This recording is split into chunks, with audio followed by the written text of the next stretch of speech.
Buenas noches, nos da gusto saludarles en este viernes 13 de enero de 2017. Esto es Hechos, emisión estelar. Les saluda Manuel Burgos. Roxana Webb tiene el día libre. De inmediato vamos al detalle de las noticias tanto locales como internacionales que se han generado para este día. Pero comenzamos como siempre con nuestros titulares.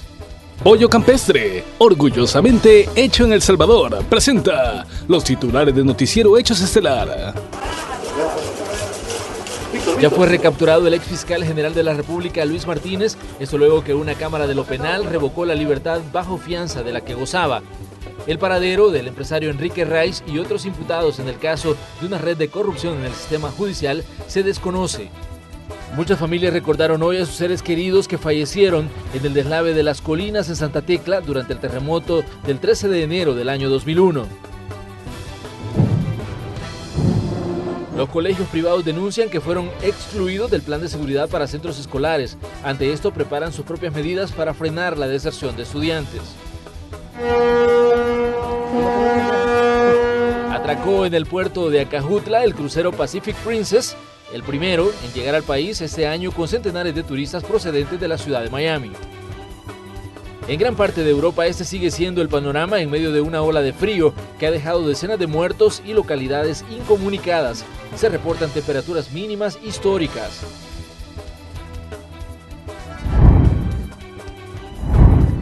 Y como se los adelantábamos en titulares, fue recapturado el ex fiscal general de la República, Luis Martínez, y la última información que hemos recibido es que esta misma noche será trasladado al Centro Penal de Metapán en el departamento de Santa Ana. Pero para conocer los detalles de cómo se ha desarrollado toda esta información en el centro judicial, establecemos contacto con el periodista Ingmar Batres. Ingmar, buenas noches. Cuéntanos cómo se ha dado esta situación del ex fiscal Luis Martínez. Hola, muy buenas noches, Manuel, y por supuesto a la audiencia de Noticiero Hechos. Así es, estamos afuera del Centro Judicial Isidro Menéndez, donde ya hace algunos minutos pues acaba de salir la patrulla custodiada por elementos precisamente de la Policía Nacional Civil con el ex fiscal Luis Martínez. Él fue recapturado este día en horas de la mañana en la colonia Escalón, según el propio Martínez. Y es que el juzgado octavo de instrucción de San Salvador, luego que se girara una orden de recaptura contra él y otras personas acusadas de encabezar una red de corrupción al interior de Fiscalía General de la República y los juzgados, pues ya se recapturó a Luis Martínez. Es importante también decir que esto ya se conoció en horas de la tarde y hemos estado acá en este centro judicial a la espera que Luis Martínez pues viniera, y él vino allá pasadas las 2:30 de la tarde y habló poco con los medios de comunicación antes de ingresar al juzgado octavo de instrucción, donde iba a conocer ya la decisión de la Cámara Primera de lo Penal, donde precisamente se ordenaba su recaptura. Y él dijo de que es inocente y que se le acusa injustamente por los delitos. Ya hace algunos minutos, como ya lo dijimos, acaba de salir Luis Martínez y habló con los medios de comunicación. Escuchemos a continuación qué fue lo que dijo Luis Martínez. ¿Y de quién puede ser esa mala intención? Esta es una persecución contra mi persona y no voy a ser trofeo de nadie. ¿Y por qué lo están persiguiendo? ¿Perdón? ¿Por qué lo persiguen? ¿Por qué? Venganzas. ¿Cómo se siente ¿Venganza de usted quién siendo es, fiscal? Bueno, pregúntenle a los pregúntenle a mi perseguidores. enfrentando este proceso, licenciado? Perdón. ¿Cómo se siente usted siendo un ex fiscal y ahora enfrentando este proceso, licenciado? Con dignidad. No me arrepiento de haber sido fiscal de cara a la población y no me van a avergonzar, ni van a avergonzar a mis amigos ni a mis seres queridos. Aquí estamos de frente. ¿Tiene temor de entrar en el penal de Metapán, señor fiscal? Mire, yo temores nunca he tenido, ¿verdad? He sido lo suficientemente valiente, por eso me entregué, por eso me dejé capturar por la policía, para que vieran que yo no soy ningún cobarde y voy a enfrentar estas falsas acusaciones y voy a creer en el sistema de justicia y que no presionen a los jueces. ¿Quién es Eso sí. que usted metió a la cárcel, licenciado? Muchos.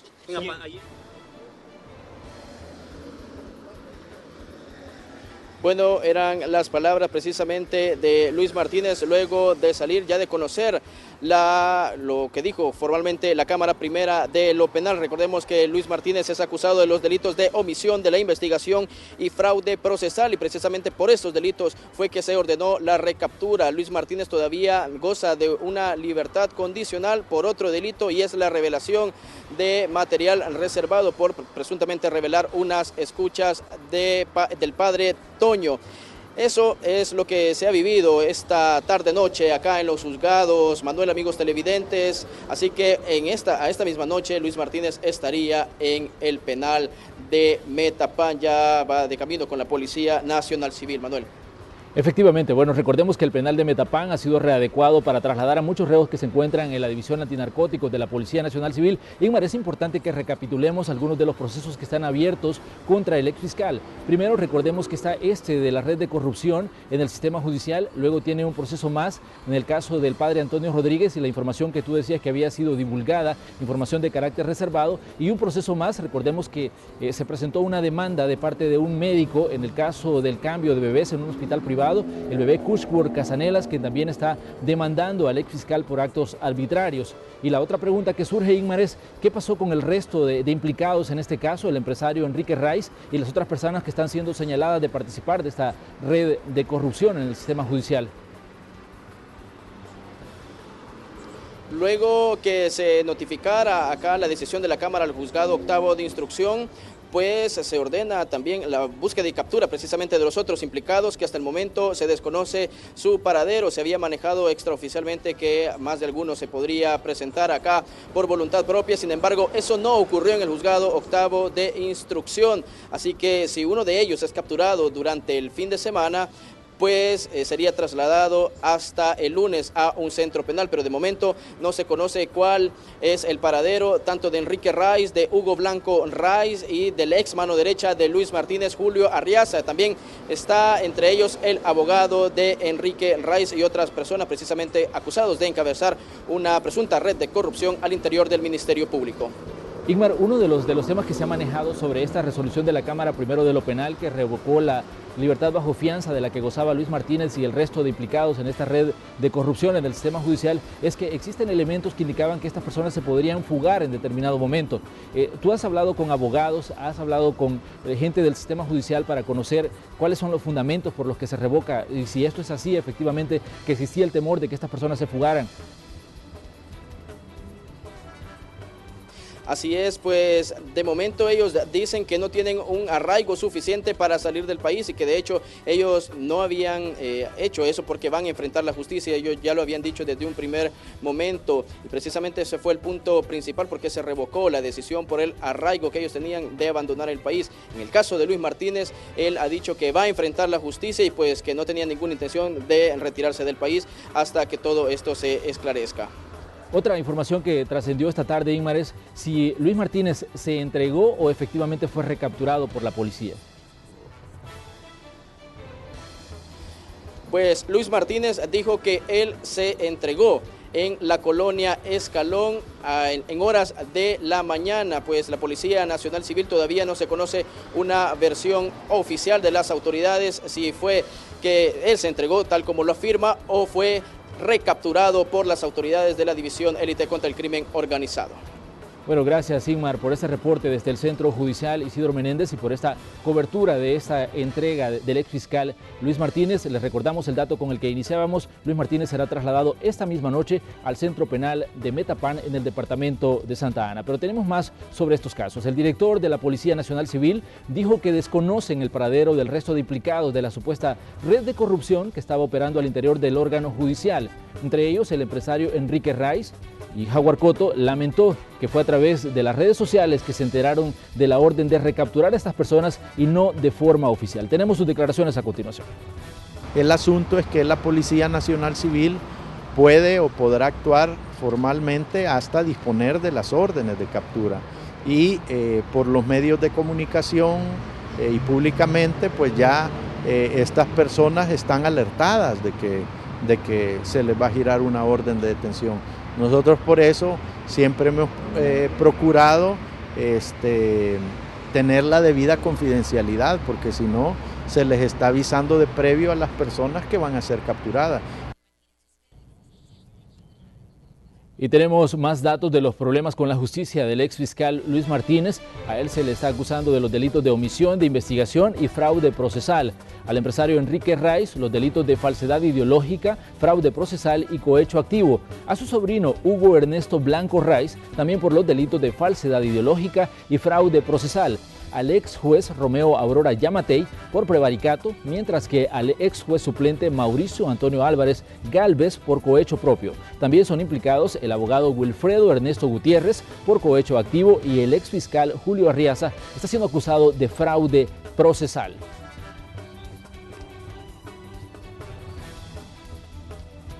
Y tenemos más información de carácter judicial. El juzgado cuarto de instrucción reiteró la solicitud a centros penales para trasladar al expresidente de la República, Elías Antonio Saca, y otros exfuncionarios a un recinto carcelario.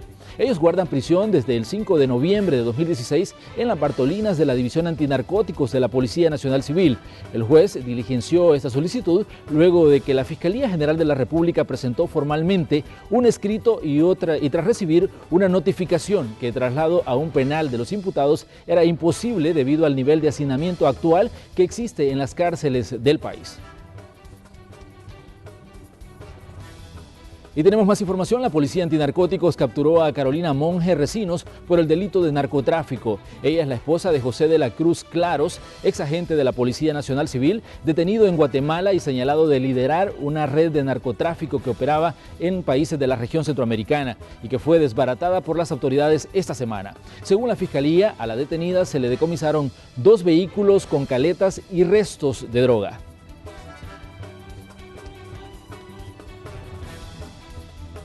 Vamos a hacer nuestra primera pausa comercial, pero ya regresamos con más información en este viernes 13 de enero.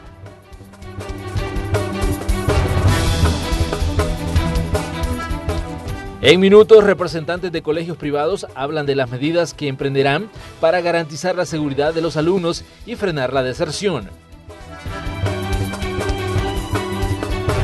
Julio.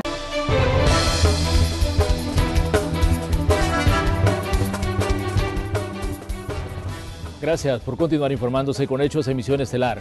A esta hora le comentamos que 16 años han pasado desde aquel trágico 13 de enero del año 2001, fecha en que un terremoto de 7.6 grados en la escala de Richter sacudió a El Salvador. Cientos de vidas fueron cegadas, pero su recuerdo sigue presente en lugares como Las Colinas, en Santa Tecla, que se convirtió en símbolo del desastre. Antonio Valladares conversó con sobrevivientes en ese lugar.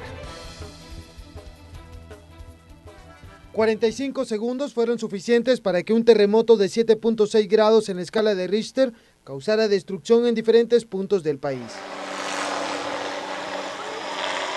La residencial Las Colinas 2 en Santa Tecla fue la más afectada. Más de 200 viviendas fueron arrastradas y soterradas por la luz de tierra que se generó luego del rompimiento de un tanque de agua ubicado en la cima de la cordillera El Bálsamo. Aún hay vestigios del desastre que marcó la vida de cientos de familias. Es igual que el mismo día, ahorita se siente. Ese sábado el reloj marcaba las 11:30 de la mañana cuando la madre de Mauricio salió a comprar tortillas para el almuerzo. En casa quedó su hermano junto a su sobrino. En un abrir y cerrar de ojos, al menos 2 cuadras completas quedaron cubiertas de lodo. Ya habían puesto un gran rótulo allá afuera. Aquí le construimos las casas de sus sueños. Y de verdad que fue de sus sueños, mire. Porque la verdad que sí, ahí construían casas. Casas, vea, que como usted la quería. La gente que compró, que fue la primera que se vino de allá. Según ellos, la tragedia pudo evitarse si las autoridades municipales de ese entonces hubiesen prestado atención a los llamados constantes que hicieron para evitar la tala de árboles que terminó erosionando la cordillera. Porque ya en ese invierno del 2000 ya bajaba lodo con piedras. Las cruces en Las Colinas ahora son el recordatorio. No tomar las medidas de precaución trae consecuencias. El gobierno municipal de Santa Tecla asegura estar haciendo todo su esfuerzo para evitar que un desastre similar se vuelva a registrar. Si no estamos supervisando permanentemente, si nos confiamos a que el hombre es perfecto e hizo toda su obra perfecta, pasan estas desgracias. 16 años después, las pérdidas materiales aún no se recuperan, dice Laura Figueroa, quien sobrevivió de milagro. Ha sido difícil pues hacer lo necesario de la casa y luego pues hasta el momento no tengo casa, pues no pude ya comprar casa, así es que la expectativa es recuperar, ¿verdad?, la propiedad y reconstruir la vivienda para mis hijos porque pues tengo que dejarles algo, ¿verdad? Laura asiste todos los años al acto de conmemoración que realiza la comuna. No se olvida de esos 45 segundos y a diario da gracias por lograr salir con vida junto a sus 2 hijos. Y sí, yo pensé que era el fin del mundo, honestamente. En este muro están plasmados los nombres de todos los que perdieron la vida en la residencial Las Colinas y en las mentes y corazones de sus familiares sigue latente el dolor, pese a los años que han pasado. Con imágenes de Roberto Martínez, informó Antonio Valladares. Este es un buen momento para hacer una reflexión ante esa tragedia que vivió El Salvador en el año 2001 y elevar una plegaria por todas esas vidas que fueron cegadas. Vamos a otros temas que están dominando la agenda informativa en este día. Los colegios privados del país ya iniciaron su año lectivo 2017. Una de sus preocupaciones es enfrentar los problemas de seguridad que el año pasado provocaron la deserción de estudiantes. Veamos a continuación el reporte completo.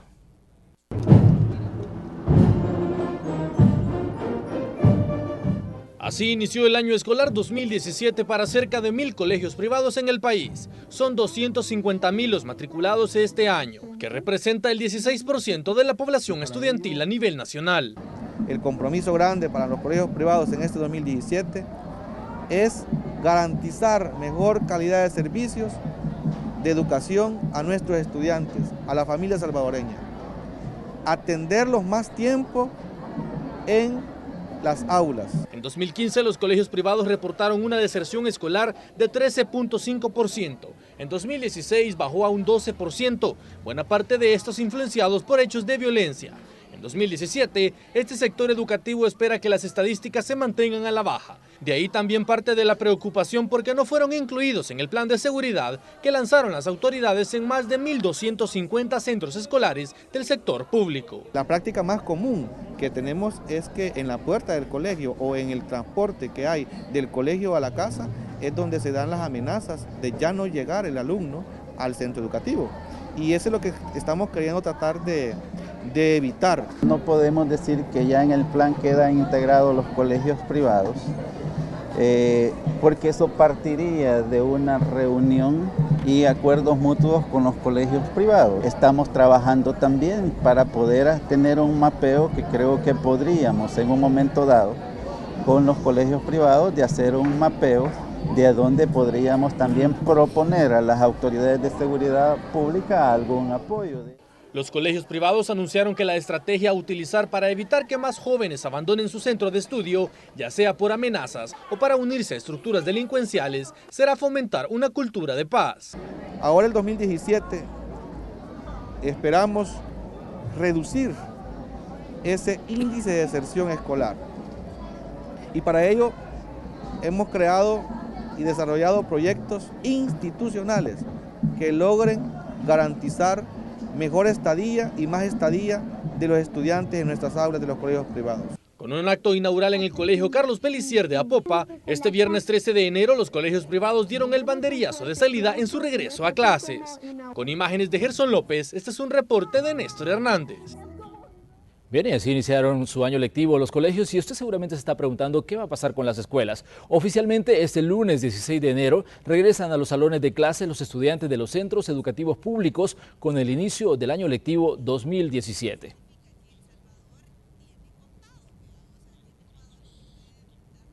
Le invitamos a tomar muy en cuenta ese dato. El canciller de la República, Hugo Martínez, habló sobre la participación de la Iglesia Católica en la conmemoración de los 25 años de la firma de los acuerdos de paz. Aseguró que el arzobispo Gregorio Rosa Chávez será quien asista a los actos programados para el 16 de enero. Él estará precisamente dirigiendo la oración y la bendición ahí en el Monumento a la Reconciliación. Está invitado a las otras actividades también, entonces pues si es necesario hacer una mayor profundidad en la participación, no tenemos ningún problema, pero me parece raro porque, como te digo, es precisamente él el que va a dar la oración en el Monumento a la Reconciliación.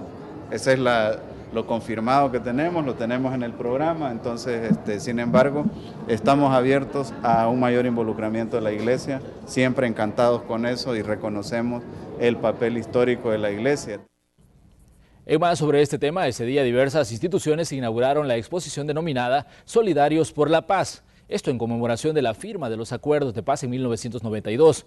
¿En qué consiste esta exposición? Es la emisión de sellos postales alusivos a esta fecha histórica para El Salvador. Este día, la emisión de un sello postal alusivo al 25º aniversario de los acuerdos de paz. La emisión, como ya lo dijo mi viceministra, cuenta con 125.000 sellos que serán vistos en 192 países de la Unión Postal Universal y que representan el fin de un conflicto en nuestra querida patria, El Salvador. El sello es un homenaje a todas aquellas personas que lucharon por ideales como libertad, justicia y democracia. Bueno, y vamos a otros temas. Uno de los cruceros que pertenece a la tercera línea más grande del mundo atracó hoy en el puerto de Acajutla, en el departamento de Sonsonate.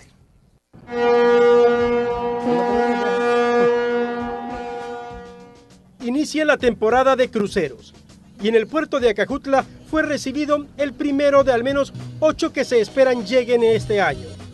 Se trata del crucero Pacific Princess, procedente de Miami, Estados Unidos, con más de 800 turistas. De estos, cerca de 300 decidieron bajar y conocer algunos lugares de la zona occidental de El Salvador. La verdad que la simpatía, el cariño, se ve en el primer momento que vos llegás. ¿Cuál es la expectativa que más espera cumplir? Estar con ustedes, estar con los salvadoreños, conocerlos, estar con la gente. Me gusta eso. Aparte de la naturaleza, que yo sé que es muy linda, pero es interesante para nosotros estar con ustedes. It's a nice, beautiful day. Bonita días, and going to enjoy the city, la pueblo. Es la prueba piloto para El Salvador de esta compañía de cruceros. Por eso, las autoridades de turismo, CEPA y tour operadores quieren hacer lo mejor para una buena estadía de los turistas. No, es difícil. Traer un crucero lleva tiempo, años de negociaciones, porque primero se tiene que demostrar que el país tiene las condiciones adecuadas. Ellos envían inspecciones directamente a cada país para asegurarse. Para probar realmente cómo se sienten los turistas, cuál es el servicio del puerto, cuál es el servicio de los tours, cuál es la acogida del país, cómo se sienten ellos, y es como una pequeña prueba. Somos la puerta al mundo y este puerto está generando expectativas buenas de poder recibir este tipo de cruceros. Entregarle este reconocimiento por la primera llegada del Pacific Prince a El Salvador, capitán. Muchas gracias. Los micrófonos. Gracias, nosotros somos honorados de estar aquí. Vamos a esperar lo mismo para todos nosotros, que las familias del país que nos visitamos se va a llegar siempre más grande. La visita solo fue de 10 horas en El Salvador y el 5 de mayo llegará nuevamente este mismo Pacific Princess.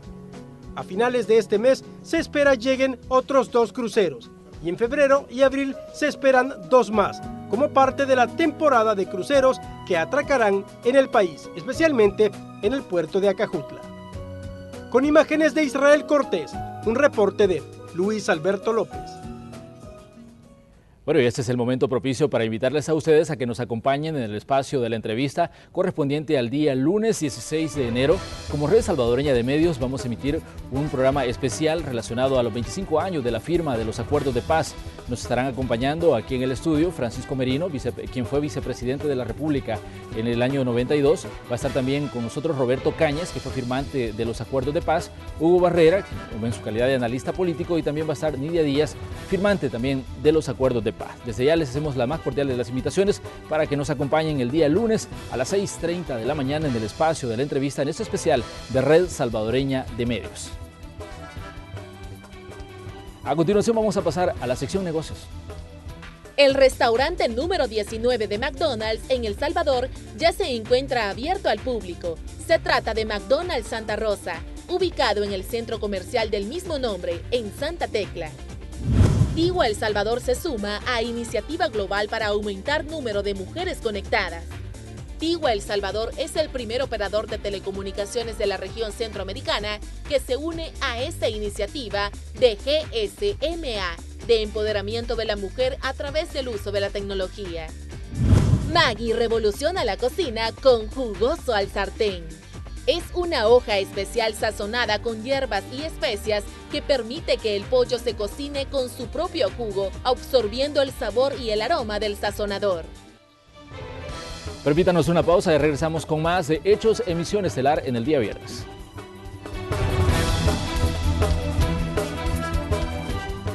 El balance sobre el comportamiento del sistema financiero en el 2016 revela datos alentadores. En minutos le contamos.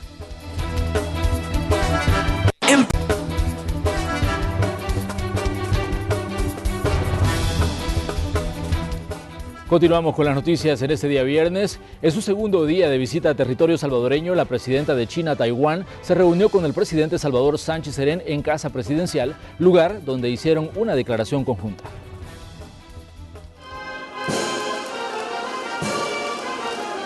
A su arribo a Casa Presidencial, la mandataria de China-Taiwán fue recibida por el profesor Salvador Sánchez Serén. Además, la niña Milena Valeria Segura y el niño Víctor Ariel Rivas, del Centro Ternura del Ministerio de Relaciones Exteriores, entregaron presentes a la presidenta de la Nación Asiática como agradecimiento de su visita. Tras una reunión entre funcionarios de ambos países, fue condecorada con la Orden José Matías Delgado, Gran Cruz, Placa de Oro. Entregó la Orden Nacional José Matías Delgado. En su declaratoria hablaron de temas de interés binacional. El comercio ocupó gran parte de la agenda. Tomaron en cuenta el Tratado de Libre Comercio que está vigente. Nuestra relación económica bilateral ha experimentado muy buenos avances, teniendo actualmente un intercambio comercial de alrededor de 150 millones de dólares y la presencia en El Salvador de unas 40 empresas taiwanesas con una inversión de más de 18 millones de dólares. Y es de recordar que Taiwán es uno de los países que más cooperación tiene con las naciones centroamericanas. Es por eso que la mandataria no dejó de lado ese tema. Tanto mi comitiva como mi persona quedamos enteramente agradecidos por todas las muestras de cariño, los altos privilegios y finísimas atenciones que fuimos objeto. La visita también sirve para estrechar lazos de amistad y mejorar las relaciones diplomáticas, dicen los mandatarios. Sin duda, todo este escenario para seguir fortaleciendo nuestros lazos no sería posible sin el liderazgo de una persona excepcional como la presidenta Tsai. Una profunda amistad une a Taiwán con El Salvador. Me permito reiterar que en adelante continuaremos consagrados al intercambio y cooperación entre nuestros pueblos y gobiernos, fomentaremos el comercio y las inversiones bilaterales para que nuestra gente sean los beneficiarios de este vínculo solidario y de mutuo beneficio. La visita de la presidenta de Taiwán a El Salvador es parte de una gira por Centroamérica, después de una visita que realizó esta semana a Guatemala. Con imágenes de Ernesto Mártir, informó Raúl Hernández. Y pasamos con Crisia Recinos y Economía al Costo. Analizando el comportamiento de los bancos, podemos identificar indicadores de cómo evolucionan las finanzas personales. Por ejemplo, de acuerdo al balance de la Superintendencia del Sistema Financiero, en 2016 los salvadoreños adquirieron más préstamos porque crecieron un 3%. En total, los bancos prestaron 12.431 millones de dólares. ¿Pero qué impulsó este comportamiento? Los créditos otorgados para consumo, es decir, para comprar un vehículo, para remodelar una vivienda o un viaje, etc., crecieron un 6.1%, pero los que tuvieron un mejor comportamiento son los créditos productivos, es decir, aquellos que sirven para consolidación de negocios. Estos crecieron un 7.1%. Los salvadoreños, según la superintendencia, no solo tuvieron más créditos, sino también ahorraron más. Los depósitos sumaron 11.243 millones de dólares, un aumento en el sector privado del 71%. Para nadie es un secreto que el país recibe muchas remesas por la cantidad de compatriotas en el extranjero. El año pasado el monto total recibido fue de 4.514 $42 millones, que se traducen en un aumento del 6.2% comparado con 2015. San Salvador, San Miguel y La Libertad fueron los departamentos más beneficiados. La entidad agrega que los nacionales también adquirieron más seguros y la bolsa de valores tuvo un mejor desempeño. El número de cotizantes creció, es decir, más empleo formal, en un 2.8%. Informó para Noticiero Hechos, Crisia Recinos. Siempre en temas relacionados con economía, el superintendente del sistema financiero, Ricardo Perdomo, explicó que será la entidad que dirige la encargada de analizar las propuestas de reforma al actual sistema de pensiones. Dijo que tanto organismos internacionales como instituciones gubernamentales llevan sus análisis a la superintendencia para corroborar su viabilidad. Pero nuestro papel es eminentemente técnico, que las propuestas que oficialmente nos pidan, nosotros con mucho gusto le hacemos los cálculos técnicos para ver el impacto, la viabilidad, la factibilidad de las reformas que toman. El Ministerio de Trabajo, encabezado por su titular, Sandra Guevara, anunció que verificará que se aplique el ajuste al salario mínimo aprobado el año anterior y que entró en vigencia desde el 1 de enero. Los trabajadores deben percibir el incremento en sus ingresos a partir de esta primera quincena de 2017. Según la nueva tabla salarial aprobada a finales del año anterior, el sector comercio e industria devengará $300, maquila $295 y el sector agrícola $200. Ya ha sido dadas las orientaciones, los lineamientos a todo el equipo de inspectores, inspectoras, supervisores, todas las personas que tienen que ver con la inspección a nivel de todo el territorio, las orientaciones para implementar este plan que se va a llevar a cabo a partir del día lunes en 3 fases. Y unos 200.000 empleos en el sector cafetalero se podrían perder como consecuencia del aumento al salario mínimo. Al menos esto es lo que argumentan productores de café que hoy estuvieron como invitados en el espacio de la entrevista de Hechos AM. Me parece que no es correcto que sin conocimiento se inventen medidas demagógicas y políticas. Políticas que lo que van a generar es más daño que bienestar. Así calificó el aumento al salario mínimo este cafetalero del occidente del país, quien cree que muchos de sus colegas empresarios no podrán soportar la medida que, según sus estimaciones, provocará la pérdida de hasta el 50% de los empleos en los cafetales. O sea, estamos hablando de no menos de 200.000 empleos directos e indirectos en los próximos 3 meses, después de la recolección, porque tampoco vamos a decir que la recolección no se va a llevar a cabo. La recolección de una manera o de otra, que es el punto final de la etapa de la producción de café, la tenemos que hacer. Por si fuera poco, no pueden solicitar más créditos porque no los ven con buenos ojos en los bancos. Según informes de este diputado de Arena, la deuda crediticia del sector ya supera los $20 millones. Es decir, se le deben 89 millones a los bancos. Hay un crédito que se llama FICAFE, que son más de $70 millones. Hay otro crédito fuerte del Fondo de Emergencia del Café, que son $25 millones. Y tenemos otro de Fideagro, que son $6 millones. La delincuencia también está afectando, pues un buen porcentaje de sus inversiones las están destinando al pago de vigilancia por la inseguridad en los cafetales. Algunos, como este empresario, ya cuentan las primeras bajas del año. A mí me mataron un trabajador en el transcurso de esta semana. No quiero rebatir estadísticas oficiales, pero fue el día que no hubo muertos. Entonces, definitivamente, la situación no está tan bonita como se puede presentar, ¿verdad? Estos y otros problemas eran abordados en la mesa de caficultura en Casa Presidencial, que desde hace semanas está en pausa porque el gobierno, según este diputado de Arena, ya no quiso dialogar. Sí han habido avances, pero repito, hoy estamos en el periodo de una pausa, pidiéndole al gobierno que reflexione y que cumpla los compromisos que ya se establecieron. Y queremos ver hechos concretos y acciones específicas ya en beneficio de la caficultura. Recordemos que este sector viene perdiendo fuerza en el país no solo por la deuda, delincuencia y precios internacionales, sino por la roya que afectó el parque cafetalero entre 2013 y 2014, provocando una disminución en la cosecha, pues la recolección pasó de 4 millones de quintales de café a únicamente 700.000 quintales. Los productores dicen también que si no se atienden los problemas de la caficultura, esto va a generar problemas con la inmigración. Consideran que se puede disparar el número de personas que buscan mejores destinos en otros países debido a que no hay empleo en El Salvador. Vamos a ir a una pausa, pero antes les queremos mostrar la manera en que reaccionó una mujer a quien no le quisieron cambiar su teléfono celular roto. Esto ocurrió en Florida, donde una joven de 26 años chocó su vehículo contra una tienda a la que un día antes había acudido para pedir el reemplazo de su teléfono dañado, pero su petición no fue cumplida. Tuve un mal día, fue la respuesta que dio la mujer a la policía cuando fue detenida.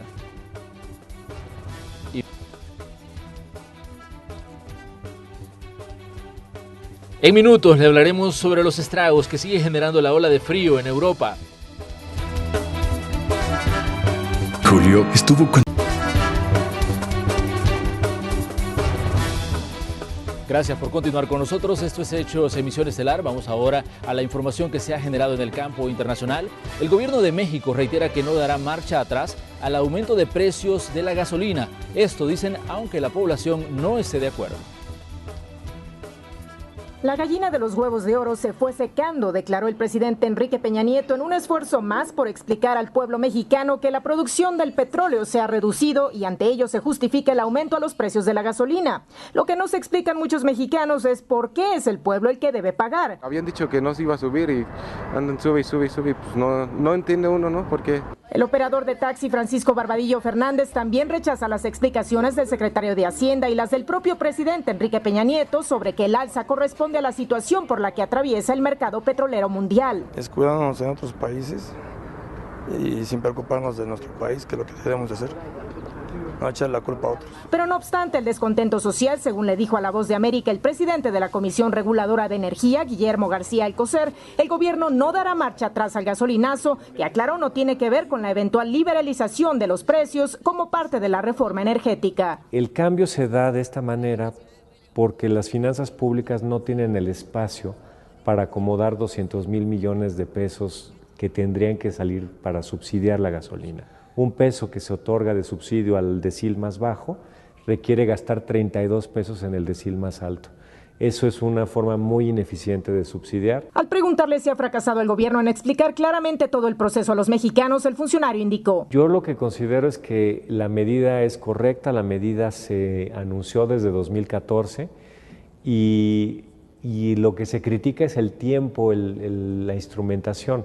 Yo lo que te diría es que la instrumentación llegó muchos años tarde. Si hubiéramos tomado esta decisión hace 20 años, hace 50 años, que es cuando se empezó a ver que el modelo estaba bastante superado, hubiera sido mucho mejor. Pero también reconoce que no es una medida popular. Verónica Valderas Iglesias, Voz de América, Ciudad de México. Vamos ahora al otro extremo del continente. En Bolivia, los transexuales, transgénero y portadores del virus del VIH, quienes se encuentran pagando condenas en las cárceles, solicitaron a las autoridades que se les respete sus derechos. El informe completo gracias a nuestra cadena aliada Bolivisión. El sector de transexuales, transgéneros, gays y lesbianas que enfrentan procesos judiciales en la actualidad viven un calvario al ingresar a las cárceles del país.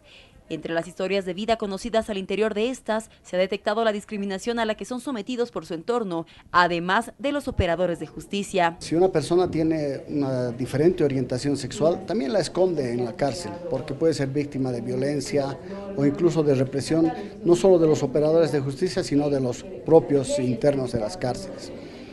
Hay casos más dramáticos en los que en alguna audiencia a una persona transgénero le han obligado a vestirse de hombre para que pueda estar presente en su audiencia de cesación de libertad, cuando su imagen, su condición, su orientación y su decisión sexual ha sido transformarse en mujer.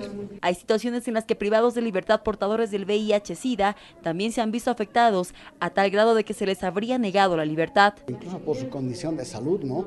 Le han negado a una persona viviendo con VIH su libertad, aduciendo como argumento principal el que es un peligro que esté libre. Por estos hechos que son de conocimiento de las organizaciones TLGB del país, es que buscan el acompañamiento de sus pares, quienes tienen la misión de orientar a la policía e incluso operadores de justicia, con el fin de respetar sus derechos.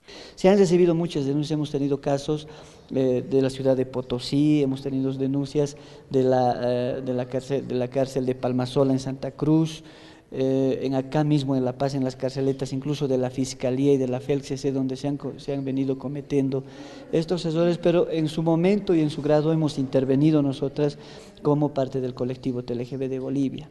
Entre las denuncias que llegan es que muchas veces desde el ingreso a una carceleta de la policía se sufren los abusos. Todo este estudio ha sido revelado por una organización no gubernamental denominada Asuncami, que viene trabajando y haciendo un monitoreo a las diferentes cárceles del país. En este caso, la investigación fue hecha en cárceles del occidente. ¿Se recuerda usted de la periodista húngara Petra László, quien agredió a refugiados con patadas y zancadillas, incluso a niños quienes intentaban huir de la policía en una zona cercana a la frontera con Serbia? Deje comentarle que fue condenada a 3 años de libertad condicional. El juez que llevó el proceso rechazó el argumento del abogado defensor de Petra, quien manifestó que la acusada actuó en defensa propia. Su defensor dice que buscarán apelar esta decisión. Y en Europa ya se contabilizan más de 80 las personas fallecidas por la ola de frío, lluvia y fuertes vientos. En alerta máxima se encuentra el Reino Unido y Escocia por los fuertes vientos y el suroeste de Inglaterra por peligro de inundaciones. En Francia, más de 100.000 hogares permanecen sin energía eléctrica y la catedral de Soissons sufrió daños por los fuertes vientos. Al norte de Alemania, las nevadas están causando problemas en carreteras y las aerolíneas han cancelado sus vuelos. Las bajas temperaturas llegaron hasta los 30 grados bajo cero, clima que no se alcanzaba desde hace más de un siglo.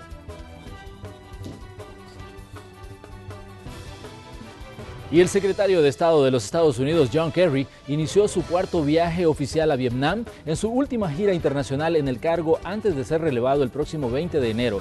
Kerry, en su visita, conversará con expertos sobre los problemas medioambientales que afectan a la región, una de las más castigadas del planeta por el cambio climático.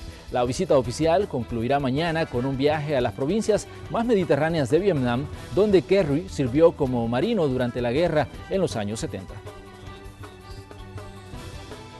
Tenemos más información internacional a continuación con Infobae. El desesperado pedido de la familia del excongresista Odín Sánchez para que el ELN lo libere. Está muy enfermo, nos van a entregar un cadáver, expresó la hermana del político raptado hace 8 meses. Al menos 6 meses más se demorará la extradición de Joaquín El Chapo Guzmán a Estados Unidos. La Suprema Corte de México revisará los amparos presentados por los abogados del capo narco. Conmoción en Italia por el ataque a la supermodelo Jessica Notaro. Su exnovio la esperó escondido en su departamento y la desfiguró con ácido. La joven podría perder un ojo. Murió el popular cantante argentino Horacio Guaraní. El músico, dueño de una extensa trayectoria artística, falleció de un paro cardíaco a los 91 años. Voy buscando en ti la primavera.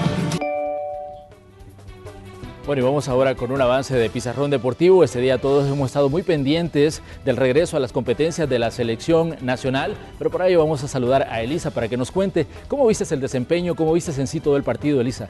Buenas noches, Manuel, qué gusto saludarte desde aquí, desde el set de Pizarrón Deportivo. Y bueno, sí, tuvimos este empate sin goles que realmente nos puso los pelos de punta, mucha emoción durante este encuentro. Tuvimos 3 opciones bastante claras, sin embargo falló la contundencia en esta ocasión, pero un punto que de igual manera es muy importante en el arranque de la selección en esta Copa Centroamericana UNCAF 2017, donde nos enfrentamos a la selección de Costa Rica en la ciudad de Panamá. Terminó el empate 0-0, aquí está una de las opciones que tuvo la selección nacional, pero todo esto lo estaremos ampliando a partir de las 9 de la noche junto a Zuli Rodríguez en Pizarrón Deportivo. También estaremos hablando del resto de partidos que se han disputado en esta Copa UNCAF. Honduras, por ejemplo, que venció 2-1 a la selección de Nicaragua, y también por la noche se tenía el último de los encuentros a las 8 de la noche, así que todavía se está disputando en estos momentos. Estaremos hablando acerca de todo lo que se viene para el azul y blanco. Recordemos que esta Copa UNCAF termina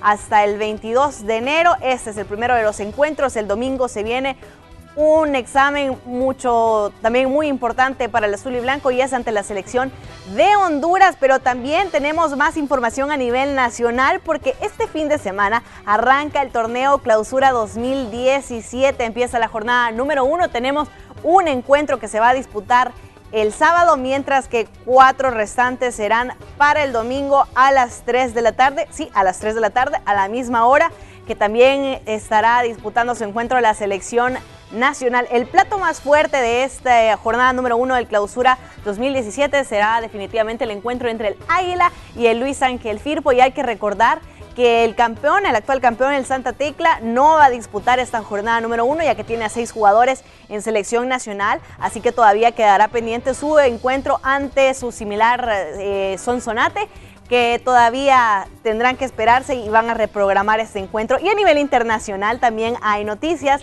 porque este día se llevó a cabo el sorteo de los cuartos de final de la Copa del Rey en España. Ya estaban los 8 clasificados, se han dado a conocer los emparejamientos y de alguna manera hay buenas noticias para los aficionados del Barcelona, del Real Madrid, del Atlético de Madrid, ya que estos 3 equipos no se verán las caras todavía en estas instancias de cuartos de final, sino que seguramente será más adelante. Así que con toda esta información los esperamos a partir de las 9 de la noche, Manuel. Con ese adelanto definitivamente que no nos vamos a perder Pizarrón Deportivo. Un gusto saludarte, Elisa. Un gusto, buenas noches. Bueno, ahora vamos a pasar con información del mundo del espectáculo. Controversia en India por la cancelación de un concierto de David Guetta. Según los organizadores, el evento se suspendió para evitar situaciones de acoso masivo en la ciudad. Natalie Portman pidió por la igualdad en el cine. La actriz reveló que Ashton Kutcher, con quien trabajó en Amigos con Derechos, ganó 3 veces más que ella. Don Omar aseguró que su próximo disco será una pieza de colección. La Sociedad Secreta es el nombre del nuevo álbum de estudio del reggaetonero puertorriqueño. Luis Fonsi lanzó su nuevo tema junto a Daddy Yankee. Despacito es el nombre de la canción de los artistas, cuyo videoclip fue grabado en Puerto Rico. Vi que tu mirada ya estaba llamándome. René Pérez lanzó su primer videoclip como solista. Somos Anormales es el nombre del sencillo del ex cantante de la agrupación puertorriqueña Calle 13.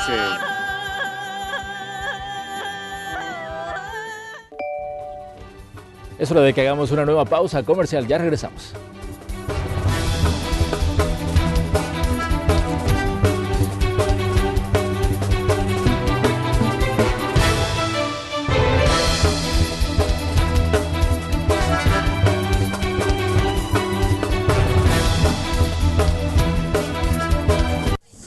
Ayer levantó 5. Estamos ya en la recta final de Hechos Emisión Estelar y queremos comentarle que si usted ha planeado quedarse en casa este fin de semana, queremos invitarlo para que no se pierda el día de mañana a las 6 de la tarde la película con Vicente Fernández. Es que las relaciones hay que darles formalidad. No, yo primero tengo que hacer mi carrera de corredor de coches. Pues ya le digo, maestro Nava, yo me quiero meter en esto de las carreras de carros. Hoy, si está difícil hacerle en esto, menos en los carros. ¡Reinaldo Sobe! ¡Está subiendo! ¡Sobe, Reinaldo Sobe! ¡Sobe, Reinaldo Sobe! Préstame 50 pesos. Te los pago el sábado de mi raya. El Albañil, sábado 6 de la tarde. Uno vale según lo que tiene. Le aseguramos que se va a divertir si usted no se pierde esta película. Vamos a finalizar comentándoles que el Departamento del Tesoro de Estados Unidos anunció la creación de una nueva moneda conmemorativa con un valor de $100, donde aparece un motivo habitual, la libertad, pero por primera vez en su historia, esta estará representada por una mujer de raza negra. La moneda celebra el 225 aniversario de la fundación de la Casa de la Moneda Oficial del país, creada por el Congreso en 1792. Así llegamos al final de Hechos Emisión Estelar correspondiente a este día viernes. Les deseamos que pasen un excelente fin de semana.